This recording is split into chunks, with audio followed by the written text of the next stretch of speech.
Welcome to the Contractor's Daughters podcast. I'm your host, Jeani Ringkob. I was recently speaking at the Women in Construction Conference, which is founded and hosted by CIEF, Construction Industry Education Foundation. And I wasn't terribly familiar with this organization, but I only am mentioning this because this is part one of a 3-part series. Apparently, we really like these series, but I want to give you useful, valuable content in bite-sized pieces. And I bring this up because the topic that I spoke about there was not just workforce development, but we actually narrowed down and dug into millennials and what are the characteristics that make them feel like a struggle to the solution that we need, and then also how do we turn that table and look at what are the things about that generation that make them incredible and part of the solution to this. And it really got me thinking a lot about that struggle versus opportunity. What are the bottlenecks or the problems that we run into? And then how do we turn those on their head in order to make them the strategic opportunities, the things that actually give us an advantage, whether it's in our products or our sales strategy, our marketing strategy, our growth strategy, how are we going to acquire things, move into different markets, maybe add products to our offerings, but also in workforce. How do we think about this from a really high level as this workforce challenge that we've been facing? And how do we say on an individual level that we're going to tackle this problem, take this situation and actually turn it in to a strategic competitive advantage. And that's something that I've been working on since probably about 1.5 years ago. We really undertook a massive project with TechZappa, really dove deep into a workforce strategic development. And what we found is so many of the things that we already have in our company and so many of the things that I do with clients on a regular basis actually are very well positioned and designed and can be leveraged to solve this problem. And I am a firm believer, and I've actually seen it in action with some of the clients that we've been working with over the past year, that if you can take this problem as well and turn it into an opportunity, it's an incredible advantage. Imagine that everybody, because it's true, everybody else around you is also struggling with this exact same issue. So what if you were to say, I'm going to stop struggling with it and I'm actually going to learn how to solve it in a way that's going to give me an advantage over all of my competition, even the competition outside of my market that is part of the competition for this workforce. So that is the most incredible thing to see happen with companies.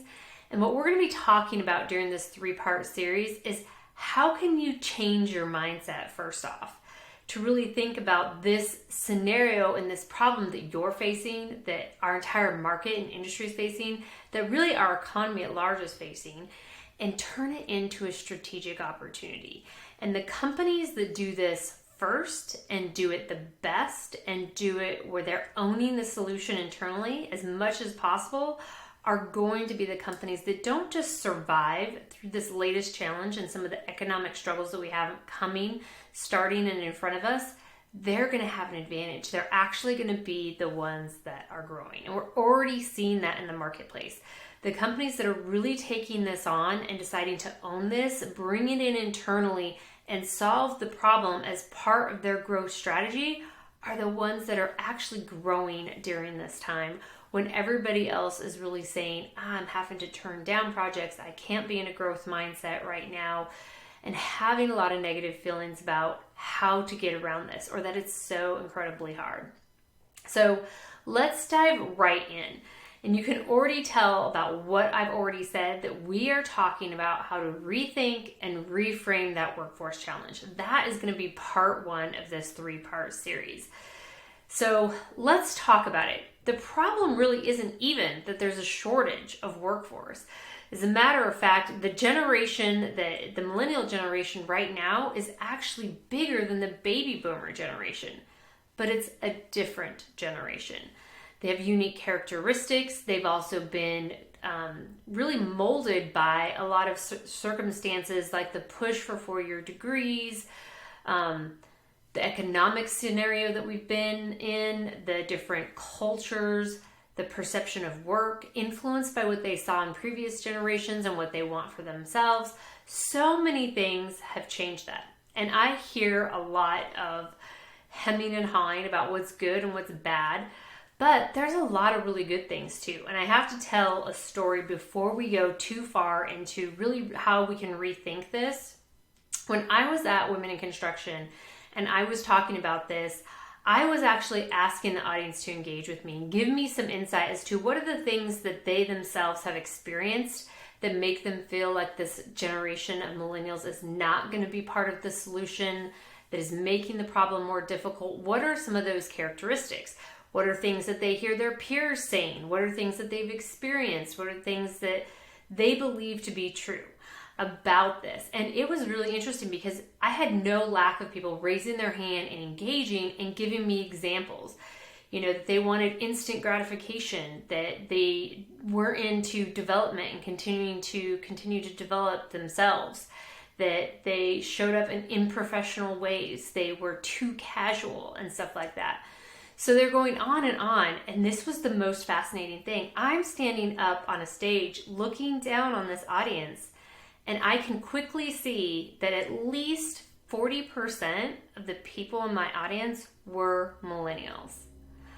So then I had to stop after we really had this conversation. I said, all right, well, let's flip the coin here.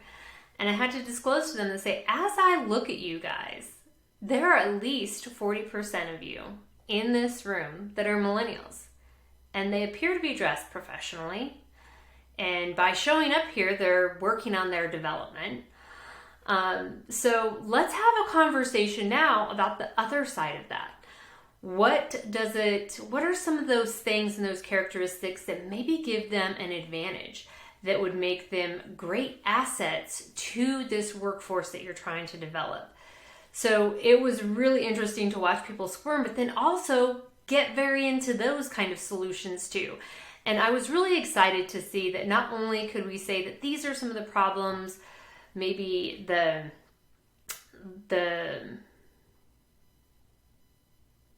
maybe some of the beliefs that we had been holding that maybe aren't necessarily true, and then turn around. And I think part of it was that they were motivated once they looked around them, that they were surrounded by millennials, to really kind of flip that coin. But everybody really got engaged in the conversation, and everybody was willing to make that shift in the room. And it led to the whole conversation. It was an 1.5-hour workshop, so there was lots of opportunity for interaction.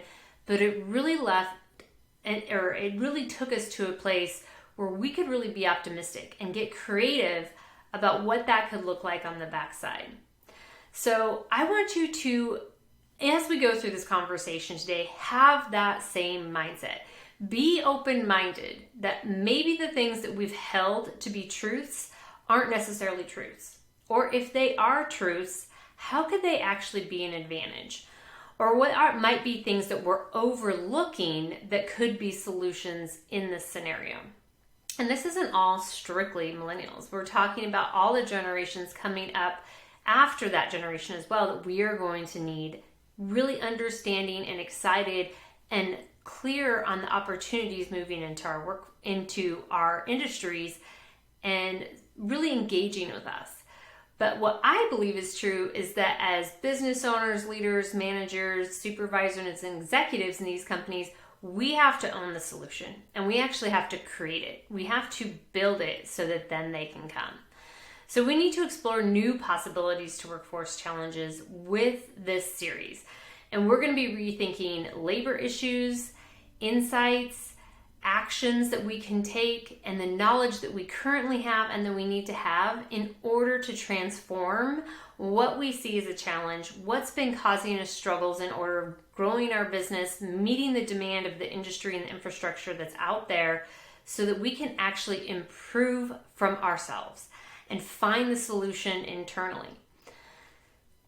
So we've talked a little bit about that shortage mindset, but before we move on, I want to talk about a couple more of the challenges that I hear people say. High turnover rates is one of the things that when we're working with clients, even when we're getting into the numbers of over the past 5, even 10 years, what does turnover look like in your business?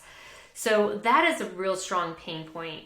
Understanding another challenge is the costs. What are the costs of not just recruiting, because those costs are going up dramatically, but what are the costs of that turnover when you're actually having to replace that position multiple times, maybe even during a season?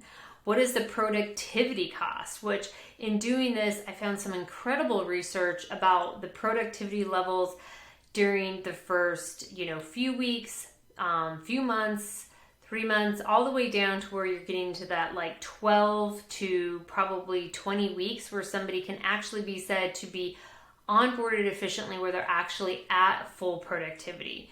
And that's if you're intentional about onboarding and developing them during those early critical stages. And not everybody is. So what are the costs of that? What are the costs of training and testing when you're having to do it over and over? What is the cost of morale? What is the cost to the slowdown in production during your season? And then also, what is just the cost when opportunities come to you and you're having to say, no, I don't think I can hire another crew. Maybe I could go get the equipment and add it from that standpoint, but I don't know if I can hire another crew and if I could actually retain those people enough to sustain all the crews I need in order to take on and leverage the opportunities that are coming in front of me. And I don't want to see my clients not being able to make and take on those opportunities for that reason, because I feel like that reason is absolutely solvable. And that's what we're going to be talking about, is how do we go from feeling like we're just beholden and at the whim of these challenges to actually feeling confident that we can and we are on the way to building a solution where we're owning this problem ourselves. And it's no longer a problem, it's actually a strategic advantage. So let's dive right in. We can own our own workforce solution. Now, this is a complete mindset shift for a lot of people. You could actually own this, and not only that, it can be an asset in your business. So if you're the business owner or you're an executive in a business, no matter what the size, from small, medium, large, corporate, whatever it is, if you can own this solution inside of your business and be able to control whether or not you're adding people, if you're tracking your own metrics and you're always making those better, it is an asset that even when you think way down the line in terms of succession planning and the value of your company, it is a huge asset to say that you have built this process and system into your business, you've optimized it, and you are not beholden and you are controlling those expenses, you are leveraging that, and you have a consistent pipeline of great fit potential candidates that you can use to grow your business whenever opportunities arise. If I think about somebody that's looking at a business as a potential opportunity, that is something that would incredibly pique my interest in terms of an asset inside of that company that I can apply an actual value to. So we're not just solving problems, we're actually creating great potential, asset, and value into our business. So I want you guys to have that mindset. And this is part of the reason why I really want to challenge companies to think about, how do I actually build the solution into my company? Build the processes and the systems and have it integrated as part of our business operation. Is not just that we attract customers and partners that we need to grow our business, but that we are also attracting the workforce that we need to grow our business. So it is an absolute mindset shift, but it is a really powerful mindset shift and a way that we can really create some advantages in our business. So I want you to be committed to taking this challenge and leveraging it as part of a specific strategic advantage. So I know a lot of times when I start working with companies, it's about finding those opportunities. And these days in the environment that we're in, a lot of times this is the one that rises to the surface.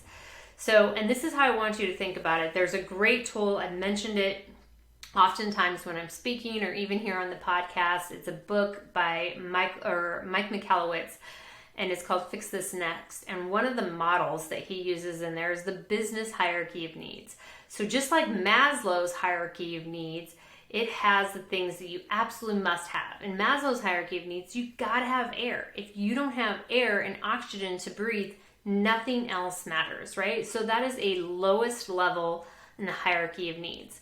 So the same thing can be true about our businesses. We can think of it as the same thing. So what's on that lowest level, the most essential thing for our businesses?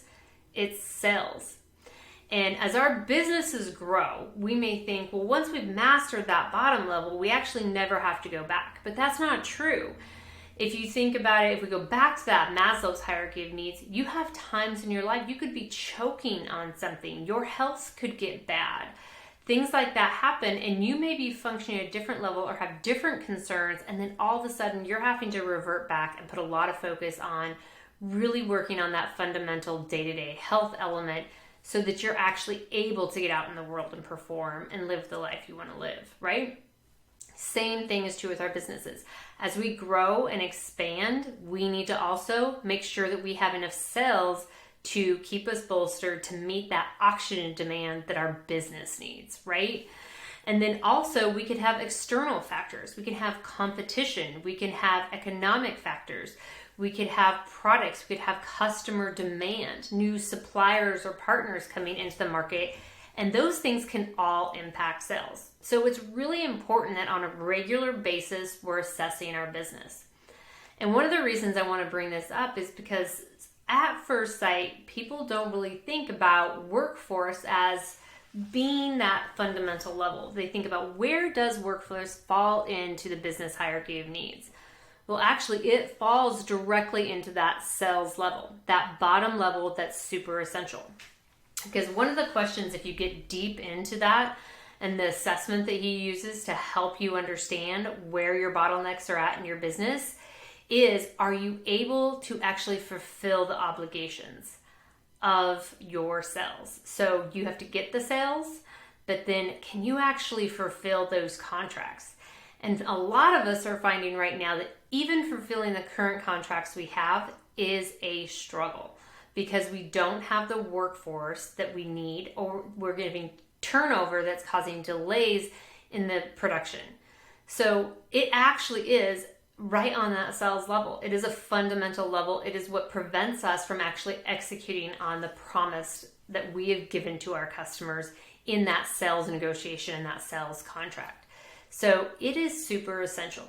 And I think that's a great visual aid to understand that if it's so essential, and if it's such a bottleneck in your business, and if it's also preventing your business from growing and expanding because you're kind of capped in and stalled by that limitation, then it definitely makes sense that it's worth investing, worth solving.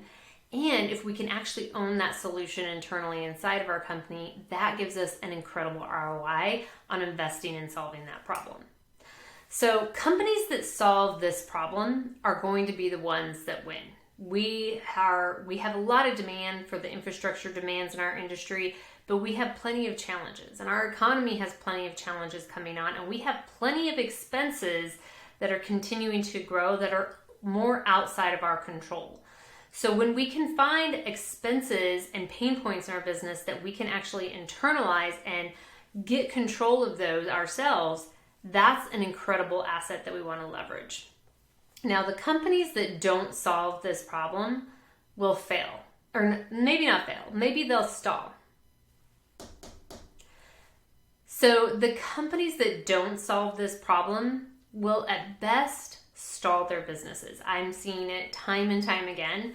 I have companies that are talking to me about the different contracts and opportunities and customers that are coming to them, partners that are coming to them about rolling out new products, all of these types of things that they are turning down because they cannot grow and expand. But that's the best case scenario. The worst case scenario is that you slowly start to fail. You don't optimize this, you continue to put more money into it, your competitors will start figuring out. They will start prioritizing solving this problem. They're going to be the people that take this on and turn it into a competitive advantage, and those that don't. And the ones that don't fall into the category of stalling or failing. So it is essential. And I can confidently say that because we can actually model it out with that business hierarchy of needs, and we know that it impacts the sales level, which is that first level that we always have to be thinking about in our business. So Let's take this to strategic advantage and let's figure out how we can solve the workforce problem. And a few ways that we can solve workforce inside of our brand, and I'm going to hint at some of the things we're going to be talking about in upcoming episodes, are elevating our brand strategy. Brand strategy is defined by how we're perceived in the hearts and the minds of our market, by our competitors, our customers, our partners, our internal team. So if you think about it that way, and if you think about how are you perceived by your current employees, how are you perceived by your current employees are probably a really good mirror of your future great employees. So that gives you a great insight as to how you might be perceived by them as well out in the marketplace. So you should have a bearing on how you are perceived. And sometimes it's hard because we're a little bit worried about how we're perceived. But if we don't ask the question, we can't mold it to what we need and we want it to be. So that's the first step, is what does your current brand scenario look like, and how can you elevate that to gain that perception that is going to attract what you need. And even by focusing on attracting great workforce, you're going to attract other things too. A brand strategy can be really important in terms of leveraging you in your marketplace and setting you up for an advantage in lots of ways. It's also going to gain you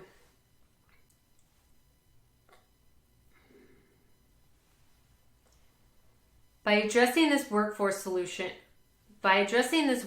problem, it's also going to gain you a competitive and market advantage. We've talked about that. You're either going to do it or you're not, and it's going to be a significant impact on controlling your costs, controlling your ability to push the button and grow, or to take different opportunities confidently in your business. And then also, it increases the value of your company. And we're going to be talking about this over and over again during this 3-part series. So hopefully now, I know this seems like we've just scratched the surface, and let me tell you, we have. But it was really important to take time to reframe this problem for you. I don't want you to be thinking about all the bottlenecks and the challenges that you see in your business just as that. I want you to have a mindset where you turn them into opportunities. That's always what I'm aiming for. And as somebody who wants to see business owners in this industry flourish and succeed, that's one of the most critical things that I'm always trying to help people understand, is how can we rethink that mindset? Because you're in the trenches, you're working on it, and you're really impacted by all these challenges. But how can we make them turn into our own opportunities? And workforce is a very clear way to do it, and it's something that really should be prioritized if your business is struggling from this. So make sure that you are subscribed to the podcast, because in the next episode, we're going to be talking about some of the hidden assets, divisions, and people you probably already have inside of your company that you can be leveraging as you actually build this solution into your company. So how do you leverage what you already have, expand the value of it, get more out of it, give them more things to be excited about, and a way to actually impact the company as well? And what are those things, and how are we going to be using them as we build these solutions into your company? So it's not like you're having to reinvent the wheel. A lot of the things you already need, you already have. Or you're going to think, maybe I need to be finding a way to borrow those types of skills or some things into my business because there's a really great advantage to it. And then lastly, we're actually going to be circling back to a model that I've talked to you about before, that strategic growth wheel, and how you can use that as kind of a path and a map to help you start going through the process and breaking it down into steps that you can actually take and tackle and feel confident that you can move through that process and start actually building this into your business. Now is a great time. For many of us in the industry, we are going to be slowing down. We are actually going to be doing some layoffs and things like that. But when you move back into that spring cycle, you want to have the solution built into your company and ready to start deploying, so that you can start measuring metrics, optimizing it, but you have everything built. That infrastructure is actually in place for you to run with and actually have ready, so you're not looking at some of the same expenses that you had in this previous couple of years when it comes to workforce. and you're already ready to tackle and you're confident that you're not going to have those same turnover problems as well. Getting you to a place where you can really breathe and then hopefully really look at what are those opportunities that we want to tackle next now that we know we can actually address this. We know that we can turn this into an advantage for our company. So while you're waiting for this next episode to come out, make sure you're subscribed, but then also we have actually created an asset. We've actually created a workforce playbook quiz. And what you can do is you can go in about 5 to 7 minutes, you can take this quiz and it's going to kind of give you a gauge as to the health of where you currently are with your workforce. It's also going to give you some ideas about what those next steps might be. So as we're continuing to go through this series, you're going to have a little bit more clarity on what assets do you currently have, what gaps might you have, and how you're going to be able to move forward. So make sure that you go and you actually take that assessment, and that is at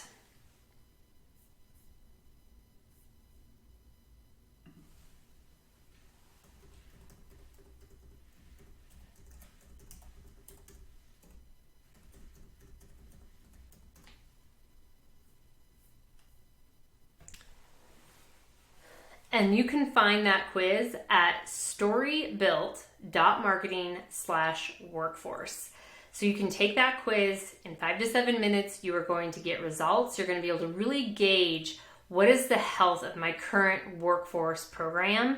And not only that, based on that, what are some recommendations that I can do to really be focused in to take the very first steps I need to be building my own internal playbook, my own internal strategy, all the processes and systems, so I actually have an asset in place that means I am never going to be worrying about workforce again. I know, and I'm going to confidently know that that is not something that is going to limit or bottleneck the growth of my business. So a really powerful tool, lots of really great advice on the backside to help you narrow in and take next steps on this. And this is all based on the work that we are currently doing with clients that we're seeing in the marketplace from previous projects and research that we've been doing, and the actual process that we're going to be walking through over these next several episodes.